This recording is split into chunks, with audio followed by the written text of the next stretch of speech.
Welcome to our US briefing program. Today, we dive into the political storm brewing over the Yemen group chat scandal, where President Trump's national security team faces scrutiny for their controversial views on foreign alliances.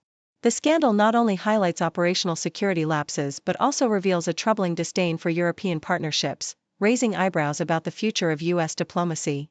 In a different realm, we spotlight the case of Jerce Reyes, a former soccer player whose tattoo celebrating Real Madrid led to his deportation from the US accused of gang affiliation due to his ink. Reyes' story has ignited a debate on immigration policies and the fairness of such accusations. With a campaign for his release gaining momentum, this case is a stark reminder of the complexities surrounding immigration and identity. Lastly, Taiwan is stepping up its game with a civil defense drill to enhance emergency responses in the face of escalating tensions with Beijing. This proactive approach aims to prepare the public for potential crises, showcasing Taiwan's commitment to resilience and readiness. Please stay tuned for more detailed insights. CNN reports on the political fallout from the Yemen group chat scandal involving President Trump's national security team. The White House has shifted from a state of shock to a combative stance, accusing critics of participating in a witch hunt. The leaked chat revealed embarrassing details about military operations, raising questions about the competence of Trump's foreign policy advisors.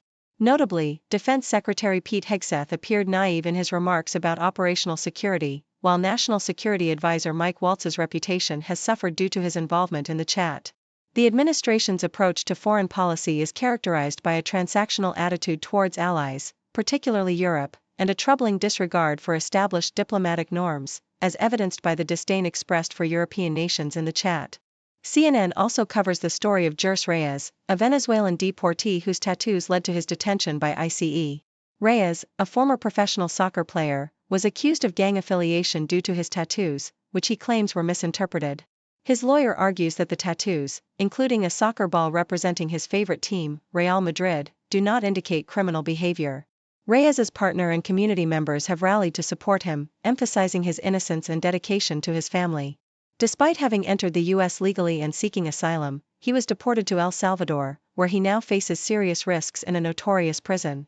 The case highlights the complexities and potential injustices within U.S. immigration enforcement, particularly regarding the interpretation of tattoos as evidence of criminal activity. South China Morning Post reports that Taiwan is set to conduct a civil defense drill aimed at enhancing emergency preparedness amid heightened tensions with China. The exercise, named Whole of Society Defense Resilience, will simulate disaster scenarios, including a tsunami and an explosion, to test the island's response capabilities. Taiwan's leader William Lai has emphasized the need for public readiness in the face of potential military conflict and natural disasters, marking a significant shift in the island's civil defense strategy. The drill will involve coordination between government and civilian resources, reflecting a comprehensive approach to disaster response. As tensions with Beijing escalate, the exercise underscores Taiwan's commitment to bolstering its resilience against external threats while navigating the complexities of its geopolitical situation.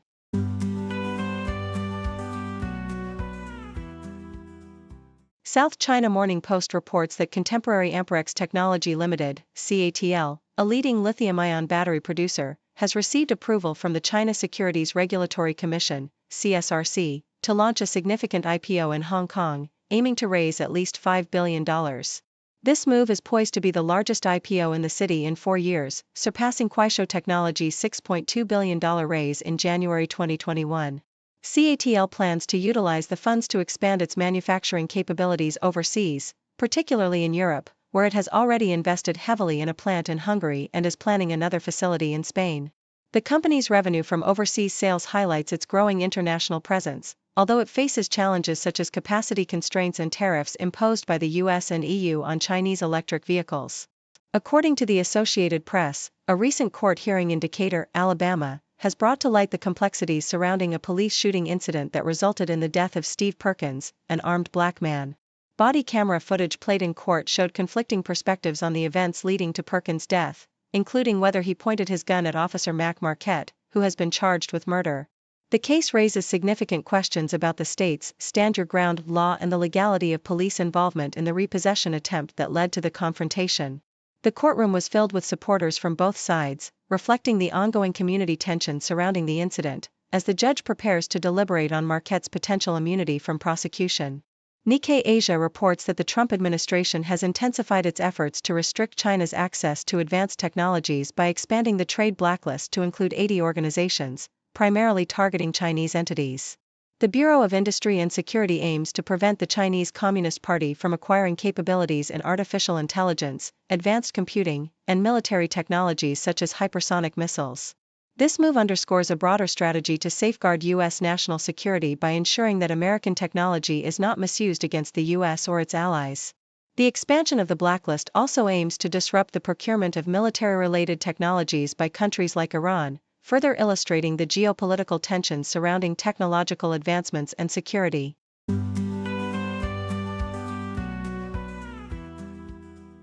Al Jazeera reports that track and field will be the first Olympic sport to mandate DNA testing for female athletes to verify their biological sex, a decision made by World Athletics to uphold the integrity of competition.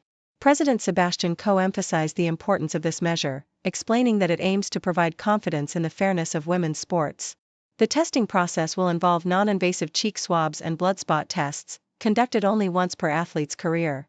This decision arises amidst ongoing debates about the participation of transgender women in women's events, following World Athletics' recent ban on transgender athletes who have undergone male puberty. The controversy surrounding this issue reflects broader cultural tensions, as evidenced by public opinion polls indicating a growing sentiment against the inclusion of transgender women in female sports. Yahoo US shares an update on five-star quarterback Hussein Longstreet, who has made a significant impression on USC's head coach Lincoln Riley during spring practices. Having joined the team early, Longstreet has quickly acclimated to his new environment and is reportedly ahead of most freshmen in terms of preparation. Riley praised Longstreet for capitalizing on his early enrollment, participating in meetings and practices even before the official start, which has greatly benefited his development. Despite being projected to play behind returning starter Jaden Mayava, Longstreet's communication skills and ability to manage the team have caught Riley's attention. As USC's highest-ranked signing for the 2025 class, Longstreet is seen as a promising dual-threat quarterback with a bright future, bolstered by a strong reputation and high expectations as he enters college football. Thank you for tuning in.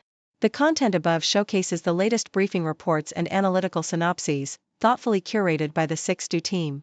These insights stem from a wide array of reputable media outlets, think tanks, government sources, and specialized experts worldwide.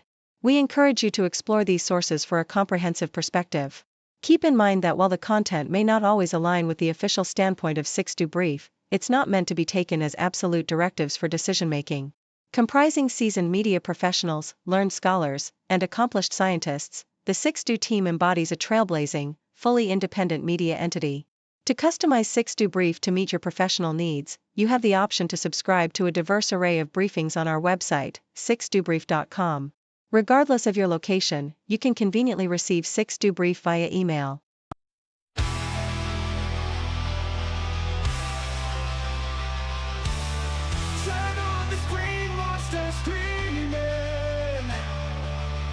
Empty smiles, their words misleading. Power games in darkened rooms. Spin their lies to seal our doom. Oh, oh, oh. Turn on the screen, monsters screaming. Empty smiles, their words misleading.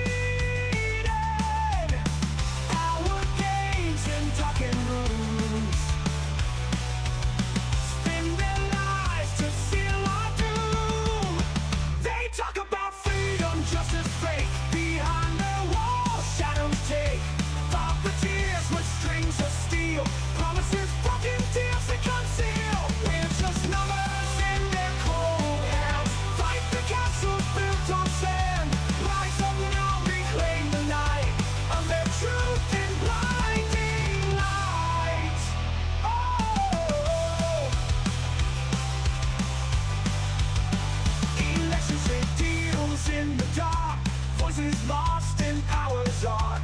Leaders laugh while we cry. Change the rules, make us comply. Propaganda.